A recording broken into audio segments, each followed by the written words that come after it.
आमर प्रथम दिन थिला भजन संध्या, द्वितीय दिन थिला आमर जो ओडिया संस्कृतिर पाला, 2 दिन रहा कुली पिलाकर डांस।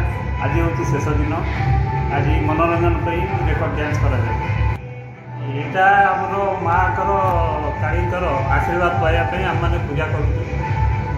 से पूजा को आम मैंने आशीर्वाद पाइबापी ये लोकाल जो बासीदा अच्छे समस्त शुभकामना आम मैंने पूजा काली हूँ जगत जननी पूजा कले सब विपद मुक्ति मिले। तेणुक रेलवे स्टाफ जिते जन अच्छा से लाइफ प्रति भी रिस्क कर्म जहाँ तेणुक भगवान माँ काली केमी सब विपद रक्षा करेंगे से पूजाटा निहाती करवा भी दरकार। पूजा उत्सव ये 5 दिन चलती मुख्य उद्देश्य पिला बापा माँ अलग हेनी, बापा माँ बहुत भल व्यवहार देखेबे, व्यवहार शिखिबे। जहाँ पिला छोट छोट पिला डांस कर भी बहुत बहुत धन्यवाद। से एत परिश्रम कर माने डांस कर पूजार ये लक्ष्य हूँ पूजा पूज्य उत्सव।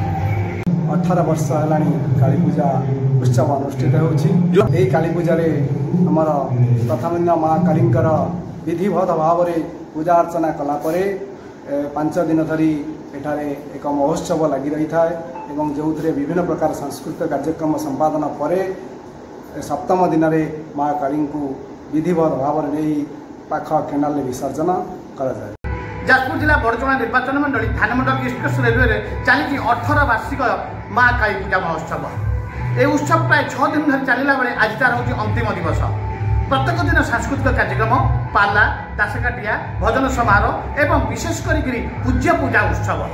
पूज्य पूजा उत्सव करने द्वारा ये युवपीढ़ी की से कहते बापा माँ अलड़ा नुहति, से आदर करूँ, से सम्मान दिंतु एवं गो सेवा करूँ, प्रति परिवेश गछ लगातु। ईस्ट कोस्ट रेलवे यही आह्वान।